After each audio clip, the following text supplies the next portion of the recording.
Les failles se referment toujours trop vite. Juste le temps de glisser la main, d'attraper un livre, et elles disparaissent, comme si elles n'avaient jamais existé.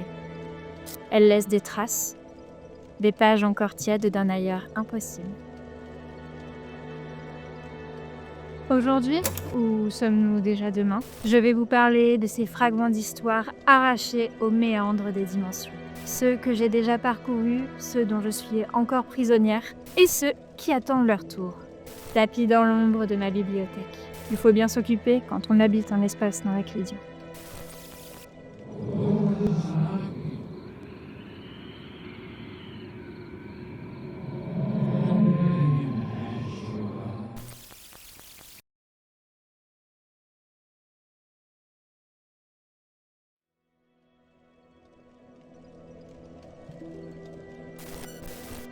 Étant donné que je suis la plupart du temps coincée ici, j'ai pas mal de temps pour lire et voici ce que j'ai lu dernièrement. Grande fan de culture japonaise, je me suis intéressée à 3 volumes. Le premier que j'ai lu, c'est Ets et je dois avouer que j'ai été très étonnée de ce manga que je ne connaissais pas du tout, qui est de Keigo Higashino et de Motoru Mase. Si j'ai bien compris, c'est une saga qui est en 4 volumes et j'ai que le premier et je dois avouer, j'ai très hâte de lire la suite, même si elle est assez difficile à trouver à ce jour. Ça serait difficile de vous dire les choses que je n'ai pas aimées dans ce manga, peut-être le fait que ça soit difficile de trouver la suite, mais il est hyper intéressant, c'est un petit peu de la science-fiction et pour faire un rapide topo, c'est un mec super gentil qui se prend une balle dans la tête, qui survit. Et en fait, il se retrouve avec le cerveau d'un meurtrier agresseur dans la tête. Et en fait, son esprit et l'esprit de l'autre semblent cohabiter pour le moment. En plus de ça, il a une petite copine qu'il aime beaucoup, qui est hyper gentille comme lui. Et elle se rend compte qu'en fait, il se comporte plus tout à fait de la même manière. Donc c'est de la science-fiction et un thriller psychologique. En plus de ça, le dessin est hyper beau. Franchement, moi je suis archi fan. Je le recommande clairement aux gens qui aiment la science-fiction et tout ce qui est enquête et un peu paranormal autour de l'esprit et de comment fonctionne l'esprit. Ensuite, une deuxième saga en 4 volumes qui s'appelle Ludwig Révolution. Je ne sais pas pourquoi j'ai eu une folie où j'ai voulu acheter les volumes tous d'un coup. C'est un manga qui date du début des années 2000 que j'ai lu quand j'étais assez jeune et que j'ai lu clairement beaucoup trop jeune parce que ça traite de questions autour de la sexualité, autour des traumatismes. Et Kaori Yuki, qui est donc la mangaka de ce manga, utilise les contes de Grimm de manière satirique pour raconter des faits de société autour des relations amoureuses. C'est un petit peu de la dark fantasy, dark romance, super drôle, qui a super mal vieilli aussi, mais que je trouve quand même intéressante. En plus de ça, le dessin est super joli. C'est super intéressant de voir l'univers graphique qu'elle a créé, qui est complètement anachronique, et à quel point, en fait, les sujets qui sont traités dans ces mangas-là sont toujours, pour certains, malheureusement d'actualité, et qui questionnent pas mal. Même si c'est des mangas qui sont remplis d'humour, finalement, les sujets qui sont traités ne sont pas traités avec tant de légèreté que ça, parce que l'objet va nous faire réfléchir à ces sujets-ci par des prismes qui sont différents de ceux qu'on a l'habitude. Je vais éviter de trop m'attarder sur les sujets qui sont présentés dans ces bouquins parce que je pense que les grands anciens qui m'écoutent n'apprécient pas trop certains mots. Ensuite, je me suis éprise pour la maison d'édition Calidor qui ont été d'une grande générosité car ils m'ont envoyé 2 livres en service presse pour que je puisse vous les présenter. Cette grande histoire d'amour a débuté avec la Nef d'Ishtar d'Abraham Merritt. En tant que très grande fan de l'histoire de la Mésopotamie et plus si affinité, évidemment que je me suis laissée avoir par le titre. Et ça a été une très grande et belle découverte. Je ne le cacherai à personne, très grande fan de Lovecraft, j'ai voulu découvrir un petit peu tout le décor qu'il y avait autour de lui, ce qui l'a inspiré. Et Abraham Merritt fait partie d'un de ses auteurs. Donc la Nef d'Ishtar, c'est de la fantasy et Abraham Merritt est un des pères fondateurs de la fantasy.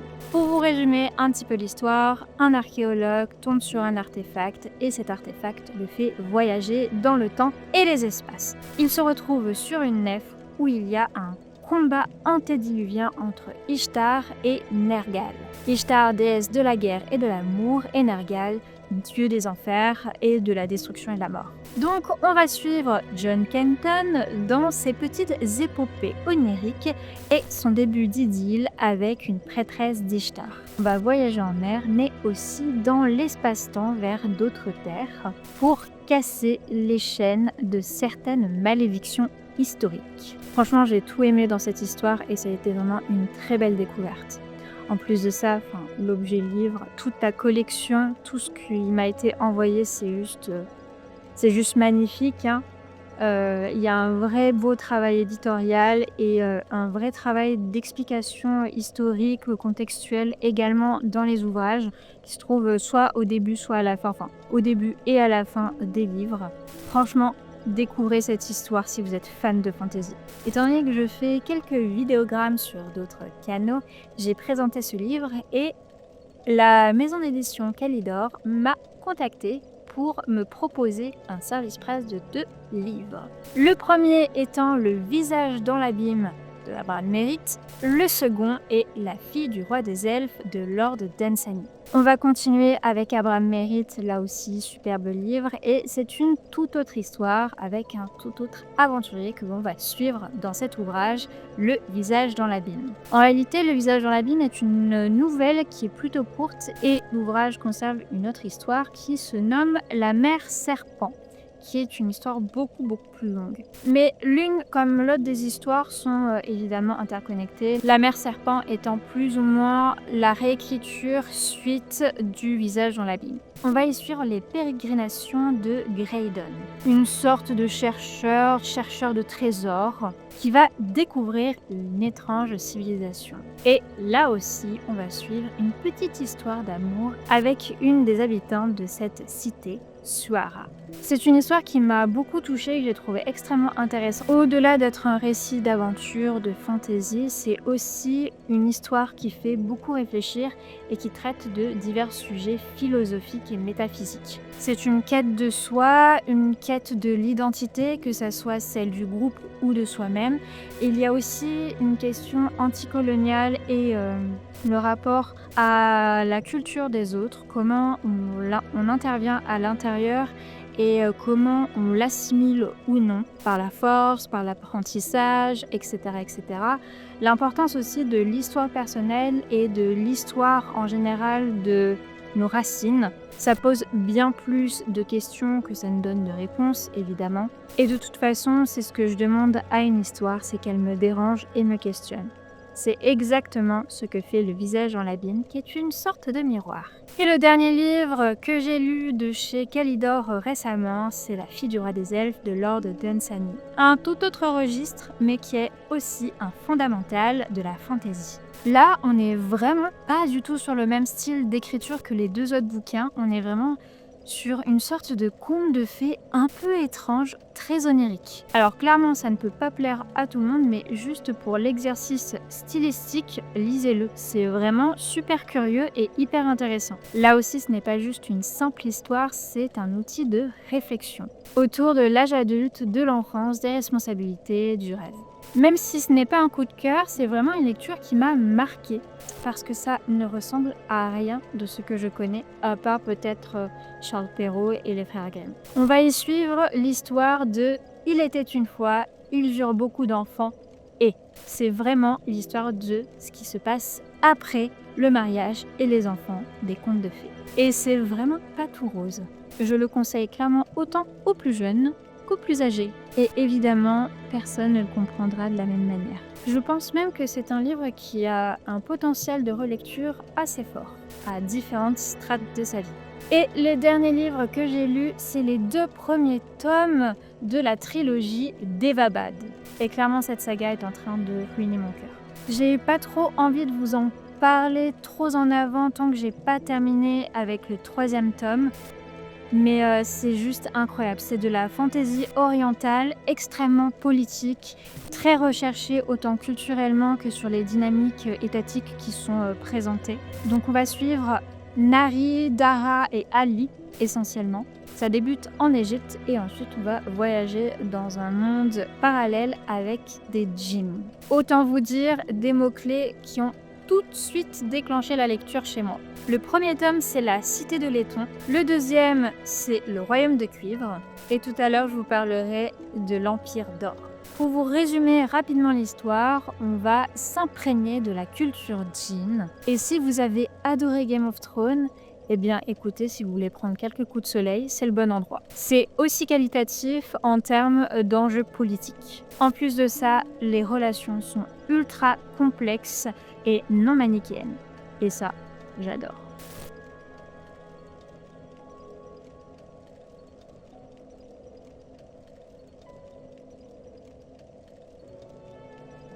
Comme je ne sais pas me contenter d'une seule lecture, voici ce qui traîne à côté de moi ces derniers temps.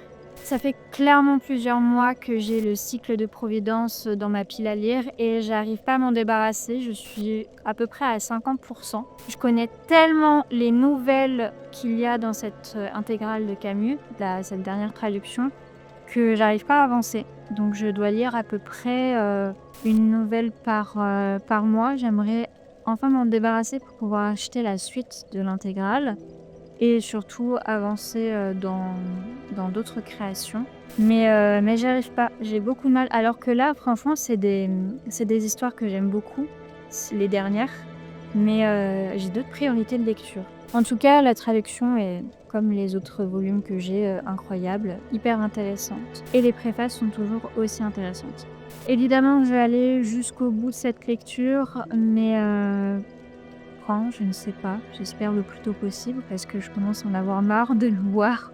Ensuite, je suis à peu près à 25% de la biographie de Sonia Greeny, qui est absolument passionnante. Mais j'avance très lentement parce que les sujets évoqués sont complexes, que c'est en anglais et que j'ai besoin d'être extrêmement concentrée pour pouvoir avoir une lecture fiable, pour pas avoir les yeux qui louchent sur certains mots en anglais et pour être certaine d'avoir tout compris.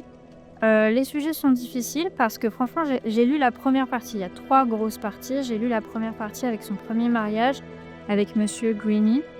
Donc maintenant, j'ai envie de l'appeler seulement Sonia Davis parce que ce personnage, Greeny, Samuel, les hommes, hein. Les hommes, j'ai envie de dire, il y a 100 ans, c'était les mêmes. Ça n'a pas évolué. J'ai lu vraiment des atrocités et le pire, c'est que ça me choque même pas. Ça me choque même pas parce qu'en fait, les choses n'ont pas changé et c'est dramatique. Bref, j'adore ma lecture, le travail éditorial, c'est une folie. Ça prend par contre très facilement la poussière, ce qui est un peu désagréable, mais c'est vraiment très chouette. J'ai hâte de pouvoir vous en parler beaucoup plus parce que c'est une lecture qui me touche beaucoup. Et la dernière lecture que j'ai en cours, c'est La magie en terre d'islam au Moyen-Âge, qui est une éminence dans le domaine de la recherche sur ce sujet. C'est un bouquin universitaire, c'est absolument passionnant et le titre parle pour lui. Je suis à un peu plus de 50% à peu près et c'est vraiment super intéressant. C'est un peu compliqué à lire parce qu'il y a pas mal de termes techniques et ne parlant pas l'arabe, il y a pas mal de petites choses où je pense passer à côté, mais heureusement Google est mon ami. Mais c'est absolument fascinant et on comprend beaucoup de choses autour de la création des religions en général, de la conquête islamique. Bref, c'est passionnant.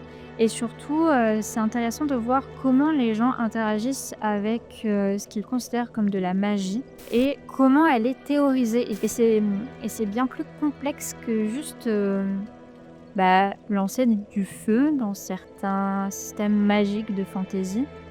Et c'est surtout très philosophique.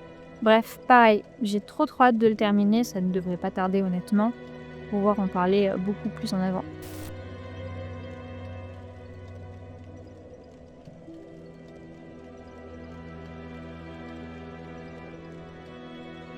Et une fois que j'aurai terminé tous ces livres, je pourrai passer à cela. Je vous parlais des 2 premiers tomes de la trilogie d'Eva Bach, voici le 3e, le superbe Empire d'or et je l'ai pris en relié comme le 2e. Faudra que je prenne le 1er aussi en relié parce que j'aime tellement cette trilogie que je veux vraiment avoir la plus belle édition. Là, c'est une reliée collector de ce que j'ai compris. Donc il y a des petits trucs en plus à l'intérieur. J'ai pas trop ouvert, je me suis pas trop spoilé l'intérieur pour avoir vraiment l'expérience de lecture totale. Et j'ai aussi hâte que pas envie de lire ce bouquin parce que j'ai pas envie de finir la saga. Franchement, j'avais arrêté les sagas quand j'étais ado et je me suis dit allez, je me relaisse tenter. Et je sais pourquoi j'avais arrêté les sagas. Parce qu'on en veut plus après quand c'est super chouette. Et surtout, moi, ça me met dans un état émotionnel rarement connu. Là, vraiment, je pense que Ah! J'ai pu pleurer quelques litres de larmes. Je pense que j'ai pu arroser au moins un champ. Avec moi, il n'y aura pas de problème de sécheresse. Je crée des oasis, comme le personnage de Ali. Mais en attendant, j'ai hâte de au moins terminer un de mes autres livres pour pouvoir commencer celui-ci en sachant que le volume 2, je l'ai lu en 4 jours. Voilà. C'est-à-dire j'ai passé mes heures libres à lire parce que je ne pouvais pas m'arrêter et je voulais visiblement me faire beaucoup de mal. Eh bien, j'ai hâte de terminer cela avec ce pavé. Et parce que j'adore la fantaisie orientale et parce que j'adore cette autrice, Shannon Chakraborty, parce que jusque-là, je n'ai pas prononcé son nom par peur de l'écorcher et je l'ai probablement écorché. J'ai envie de continuer avec des voyages maritimes. Oasis, larmes, tout ça, on est dans le thème. Et comme j'adore la piraterie, on va lire les aventures d'Amina Al-Sirafi. Et regardez-moi ce travail édito, magnifique. Je me suis à peine spoilé ce qui allait être raconté, mais je vous en montre un petit peu plus. Regardez-moi, regardez-moi cet intérieur. Regardez-moi ce chef-d'œuvre. Voilà. Et puis, ce jaspage. On en parle? Bref. Je l'ai acheté parce que déjà l'objet est très beau et que je suis une véritable pie. Mais à part ça, ce sont des histoires de piraterie. Et comme je vous l'ai dit, j'adore les pirates. Et en dernier livre à lire prochainement, et parce qu'on adore les éditions Calidor, est-ce qu'on va enfin relire Le Roi en jaune? Eh bien, je crois que oui, dans cette nouvelle sublime édition. J'en avais déjà parlé, et je pensais avoir le temps de le lire depuis, mais pas du tout en fait. Il y a plein de lectures, comme vous voyez, qui sont rajoutées. Il y a plein de choses que je n'ai toujours pas lues, que je voulais lire. Mais bon, que voulez-vous? Je suis dans un monde non euclidien. Ma tête n'est pas stable non plus. C'est pas grave. En tout cas, je n'y suis pas encore. Et lequel devrais-je lire en premier?